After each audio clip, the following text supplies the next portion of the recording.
আসসালামু আলাইকুম রহমতুল্লাহ। এমকে জমানুসিত easy plus hand note and বিশ্বমানের বইয়ের পক্ষ থেকে আপনাদের স্বাগত। আজকের লাইভ ক্লাসে আলোচ্য বিষয় বিজনেস স্ট্যাটিস্টিক্স প্রথম অধ্যায়ে প্রথম ক্লাস ইন্ট্রোডাকশন সূচনা। এটি খুবই গুরুত্বপূর্ণ একটি অধ্যায়।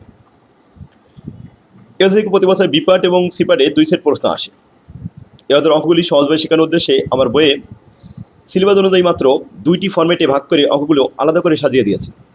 একজন শিক্ষার্থী যদি আমার বই থেকে ধারাবাহিকভাবে ফরম্যাট অনুযায়ী গাণিতিক প্রবলেমগুলো সমাধান করতে পারেন, তাহলে আশা করি ইনশাল্লাহ এ অধ্যায়ের কোনো অঙ্ক আর জটিল থাকবে না। সহজ পদ্ধতিতে অঙ্ক করার অভিনব কৌশল হলো ফরম্যাট। আমার আবিষ্কৃত ফরম্যাট অনুযায়ী থিওরিটিক্যাল এবং গাণিতিক প্রবলেমগুলো সমাধান করলে খুব সহজে আপনি এই সাবজেক্টে A+ পাবেন ইনশাল্লাহ। চলুন তাহলে প্রথমে আমরা এই অধ্যায়ের ফরম্যাট 2টা দেখে আসি। Format number 1, frequency distribution table. এখানে আমাদের 3টা টেবিল শিখতে হবে। Number 2, graphical presentation of data. তথ্যগুলি উপস্থাপন করতে হবে গ্রাফের মাধ্যমে। এখানে 6টা গ্রাফ শিখতে হবে। চলুন ধারাবাহিকভাবে আমরা ফরম্যাট অনুযায়ী আমাদের বই থেকে গাণিতিক প্রবলেমগুলো দেখে আসি।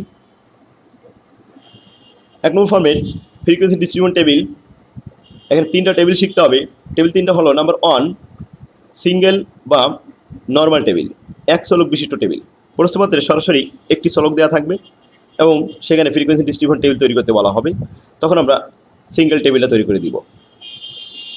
নাম্বার 2, বিভেরিয়েট টেবিল, 2 চলক বিশিষ্ট টেবিল বা দ্বিচলক। 2টা চলক সরাসরি দেওয়া থাকবে এক্স এবং ওয়াই। 2টা চলকের মান একই টেবিলের মধ্যে উপস্থাপন করতে হবে, সেটা হলো দ্বিচলক table. Number 3, stem and leaf diagram table, কাণ্ডপত্র ডায়াগ্রাম টেবিল। কলাম এবং সারিতে আমরা স্টিম এবং লিভ লিখে একই টেবিলের মধ্যে উপস্থাপন করব। এটা হচ্ছে স্টিম এবং লিভ ডায়াগ্রাম কাণ্ডপত্র টেবিল। তো আসুন, এই 3টা টেবিল আমাদেরকে তৈরি করতে হবে 2টা বেসিসে। বেসিস একটা হলো এক্সক্লুসিভ বেসিস আর একটা হলো ইনক্লুসিভ বেসিস। ইনক্লুসিভ অন্তর্ভুক্ত পদ্ধতি আর এক্সক্লুসিভ বহির্ভুক্ত পদ্ধতি। বহির্ভুক্ত পদ্ধতি আমরা বুঝি যে পদ্ধতিতে চলকের প্রথম শ্রেণীর শেষ সীমানার মান এবং দ্বিতীয় শ্রেণীর প্রথম সীমানার মান একই রকম থাকে, এটাকে বলা হয় বহির্ভুক্ত পদ্ধতি। প্রথম শ্রেণীতে যেমন 10 থেকে 20, 20 থেকে 30, 30 থেকে 40। দেখুন, প্রথম শ্রেণীর শেষ সীমানার মান 20 এবং দ্বিতীয় শ্রেণীর প্রথম সীমানার মান ছিল 20। তাহলে একই রকম মান হলে এটা কে বলা হয়? এক্সক্লুসিভ বহির্ভুক্ত পদ্ধতি বলা হয়। ইনক্লুসিভ বলতে আমরা বুঝি যে পদ্ধতিতে প্রথম চলকের শেষ সীমানার মান এবং দ্বিতীয় চলকের প্রথম সীমানার মান এক ডিফারেন্স থাকে, একই রকম হয় না, এটা হলো ইনক্লুসিভ মেথড। যেমন দেখুন, 10 থেকে 19, 20 থেকে 29, 30 থেকে 39, আবার 40 থেকে 49 এভাবে। তাহলে ইনক্লুসিভ এবং এক্সক্লুসিভ আমরা বুঝতে পারলাম। এবার আসুন অঙ্কের দিকে যাই। সিঙ্গেল বা নর্মাল টেবিল, এক চলক বিশিষ্ট টেবিলগুলো, এখানে আমাদের প্রয়োজনীয় তথ্যগুলো প্রশ্নে দেওয়া থাকবে, এই ফরম্যাটের বৈশিষ্ট্য। আর এখানে একটাই প্রশ্ন করা হবে, প্রশ্নটা হবে ফ্রিকোয়েন্সি ডিস্ট্রিবিউশন টেবিল ইনক্লুসিভ আর এক্সক্লুসিভ মেথডে। ফরম্যাট নাম্বার 1 দেখুন, আমাদের বই যাদের কাছে আছে বইটা বের করুন। আর যাদের কাছে এখনও বইটা পৌঁছায়নি তারা সরাসরি আমাদের অফিস থেকে যোগাযোগ করে বই নিলে সুলভ মূল্যে নিতে পারবেন। স্ক্রিনে যে নাম্বারটি দেওয়া আছে এই নাম্বারে যোগাযোগ করবেন। তো আসুন, প্রশ্নটি বলা হচ্ছে, ফ্রম দ্য ফলোয়িং র data prepare a frequency distribution with a class interval of 5 on inclusive basis. অন্তর্ভুক্ত পদ্ধতিতে 5 শ্রেণী ব্যবধান ধরে একটি টেবিল তৈরি করতে হবে। নিচের এই তথ্যগুলি দেওয়া আছে। এখানে 3টি রো দেওয়া আছে আর কলাম দেওয়া আছে 10টি, 3 10 30টি মান দেওয়া আছে।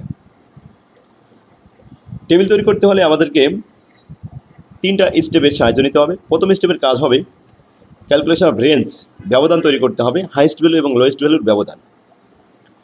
2 নম্বর স্টেপ হবে ক্লাস ইন্টারভেল তৈরি করতে হবে। ক্লাস ইন্টারভেল অনেক সময় প্রশ্নে দেওয়া থাকে, অনেক সময় দেওয়া থাকে না। না দেওয়া থাকলে সূত্রের সাহায্য নিয়ে ক্লাস ইন্টারভেল শ্রেণী ব্যবধান তৈরি করে নিতে হয়। 3 নম্বর স্টেপের কাজ হলো টেবিল তৈরি করা। এখন আসুন, 1 নম্বর স্টেপে ক্যালকুলেশন অফ রেঞ্জ, ব্যবধান বের করতে হবে আর এর মান। এই ব্যবধানের সূত্র হলো highest value minus lowest value. Distribution থেকে সর্বোচ্চ মান এবং সর্বনিম্ন মান খুঁজে বের করে নিতে হবে। আর খোঁজার সহজ উপায় হলো প্রথমে 1 নম্বর কলামে দেখতে হবে যে সর্বোচ্চ মান এখানে আছে কত, এখানে 26 পাওয়া যাচ্ছে। 26-এর থেকে দ্বিতীয় কলামে পাওয়া যাচ্ছে সবচেয়ে বেশি 37 সর্বোচ্চ মান। এরপরে তৃতীয় কলামে দেখা যাচ্ছে 40, এখানে এই পর্যন্ত সর্বোচ্চ মান পেয়েছি আমরা 40। 40-এর থেকে আর বড় আছে কিনা পরবর্তী চতুর্থ কলামে নেই, পঞ্চম কলামে 40 থেকে বড় নেই, ষষ্ঠ কলামে 45 আছে, তার মানে 40 থেকে বড় 45, এটা হলো সর্বোচ্চ মান এ পর্যন্ত। সপ্তম কলামে নাই, 45 থেকে বড় মান নেই। তারপর অষ্টম কলামে 45 থেকে বড় মান পাওয়া যাচ্ছে না, নবম কলাম এবং দশম কলামে 45 থেকে আর সর্বোচ্চ মান নেই। তাহলে সর্বোচ্চ মান এখানে পেয়েছি আমরা, হাইস্ট ভ্যালু 45, হাইস্ট ভ্যালুর মান এখানে 45 লিখে দিলাম। এবার লোয়েস্ট ভ্যালু, এই ডিস্ট্রিবিউশনে মোট 30টি মান আছে, 30টি মানের মধ্যে থেকে সর্বনিম্ন মান আমরা খুঁজছি।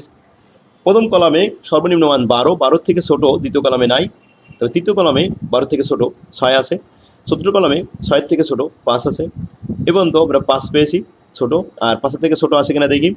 তারপরের কলামে 5 থেকে ছোট নাই, শেষ পর্যন্ত 5 থেকে ছোট আর কোনো মান দেওয়া নেই। তার মানে সর্বনিম্ন মান যে লোয়েস্ট ভ্যালু 5, এটা আমরা শিওর হয়ে গেছি। সুতরাং আমরা এখানে লিখে দিলাম লোয়েস্ট ভ্যালু 5। 45 থেকে 5 বাদ দিলে 40 থেকে, এটাই হলো রেঞ্জ বা আর এর মান। 1 নম্বর স্টেপের কাজ শেষ। প্রত্যেকটা অঙ্কে টেবিল করার সময় প্রথমে আপনার এই হাইস্ট ভ্যালু আর লোয়েস্ট ভ্যালু এভাবে বের করবেন। এবার আসুন 2 নম্বর স্টেপের কাজ হলো ক্লাস ইন্টারভ্যাল। ক্লাস ইন্টারভ্যাল এই অঙ্কে দেওয়া ছিল 5, তাহলে শ্রেণী ব্যবধান কত? 5 শ্রেণী ব্যবধান ধরে এখানে গিভেন লিখে দেওয়া হলো যে 5 শ্রেণী ব্যবধান। 3 নম্বর স্টেপ, একটা টেবিল তৈরি করতে হবে, 3 কলাম বিশিষ্ট টেবিল। প্রথম কলামে হবে class interval CI, class interval. দ্বিতীয় কলামে ট্যালি, তৃতীয় কলামে ফ্রিকোয়েন্সি বা এফ এর মান। এখন আসুন মান বসানোর সিস্টেম হলো যে সর্বনিম্ন মান যেখানে আছে এখান থেকে একটা রাউন্ড ফিগার করে বসাতে হবে। তাই 5 একটা রাউন্ড আছে, 5 থেকে 5 ব্যবধান। তো এটা আবার বেসিসটা বলা হয়েছে ইনক্লুসিভ বেসিস। তাহলে 5 থেকে 5 ব্যবধান, 5 থেকে 9, 10 থেকে 14, 14 থেকে 15 থেকে 19, 20 থেকে 24, 25 থেকে 29, 30 থেকে 34, 35 থেকে 39, 40 থেকে 44, 45 থেকে 49। যদি এটা এক্সক্লুসিভ বলা হতো তাহলে 5 থেকে 10, 10 থেকে 15, 15 থেকে 20 এভাবে লিখতাম। আশা করি বুঝতে পারছেন। তো আসুন আপনার খাতায় এটা লিখুন। তো 5 থেকে 9, আমরা এটা কেন 5 থেকে শুরু করলাম? কারণ সর্বনিম্ন মান 5 ছিল। যদি সর্বনিম্ন মান এখানে 3 থাকতো তাহলে আমরা আরও ছোটো থেকে 0 থেকে 5 এভাবে নিতাম, 0 থেকে 4 এভাবে নিয়ে শুরু করতাম, রাউন্ড ফিগার নিতে হবে। তো আশা করি বুঝতে পারছেন। এখন আমরা ক্লাস ইন্টারভ্যালটা বসালাম। দ্বিতীয় কলামে আমরা যে টালিটা বসাবো এটা কীভাবে বসাবো? এটা হচ্ছে যে প্রথমে 5 থেকে 9 এর মধ্যে কতগুলো মান আছে সেই মানগুলো এখানে আমরা গণনা করে দাগ দিব। এটা দুটো পদ্ধতিতে করা যায়। সরাসরি 5 থেকে 9 এর মধ্যে যে মানগুলো আছে এগুলো আমরা যদি খুঁজে বের করে নিই তাহলে এভাবে খুঁজে বের করে নেওয়া যাবে যে 5 থেকে 9 এর মধ্যে প্রথম কলামে নাই, দ্বিতীয় কলামে নাই, তৃতীয় কলামে একটা পেয়েছি, চতুর্থ কলামে একটা পেয়েছি, তাহলে 2টা হলো। আর পঞ্চম কলামে নাই, ষষ্ঠ কলামে নাই, সপ্তম কলামে আছে এখানে 7 একটা, তাহলে 3টা মান পেয়েছি। আর এরপরে লাস্ট কলাম পর্যন্ত আর নাই, তাহলে 5 থেকে 9 এর মধ্যে আছে 3টা মান, এই 3টা দাগ দিয়ে দিলাম, এখানে 3 লিখে দিলাম। এভাবে করা যায়। অথবা আরেকটাভাবে করা যাবে যে যেমন এখানে 12, এই 12 পাবো আমরা কোন শ্রেণীতে? 10 থেকে 14 মধ্যে একটা দাগ দিয়ে দিলাম। এরপরে 19 আছে আমাদের 15 থেকে 19-এর মধ্যে, এই একটা দাগ দিয়ে দিলাম।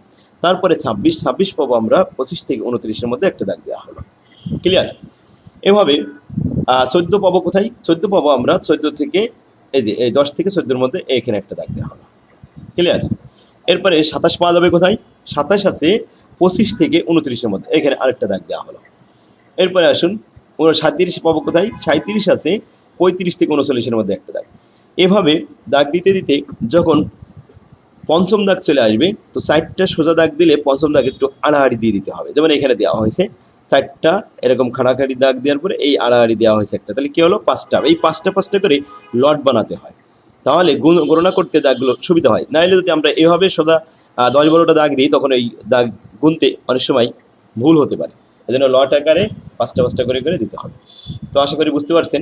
এভাবে আমরা প্রত্যেকটা মানগুলো পাঠাতে পারবো ইনশাল্লাহ। তো এই 16 পাবো কোথায় একটু আমি দেখাই দিই। 15 থেকে 19 এর মধ্যে একটা দাগ আছে 16। এরপরে 21 পাবো আছে 20 থেকে 24-এর মধ্যে, 20 থেকে 24-এর মধ্যে একটা দাগ। এরপরে 10 আছে আমাদের এই 10 থেকে 14-এর মধ্যে আরেকটা দাগ। এরপরে 33 পাবো আমরা 30 থেকে 35-এর মধ্যে, 34-এর মধ্যে। ক্লিয়ার? তো যাক আলহামদুলিল্লাহ, এখানে কয়টা মান আছে? 30টা মান। এভাবে আপনারা দাগ দিয়ে যেখানে দেখবেন যে পঞ্চম দাগ যখনই চলে আসবে তখন আড়াআড়ি দিয়ে দেবেন, তাহলে গুনতে সুবিধা হবে। এখানে আছে 3টা, তারপরে আছে 4টা, তারপরে আছে 5 আর 1 6টা, 6টা 4টা 3টা 2 1 1। এবার যোগ করি আমরা মানগুলি 3 আর 4 7, 7 আর 6 13, 13 আছে 19, 19 আর 4 23, 23 আর 3 26, 26 আর 2 28, 28 আর 1 29, 29 আর 1 30।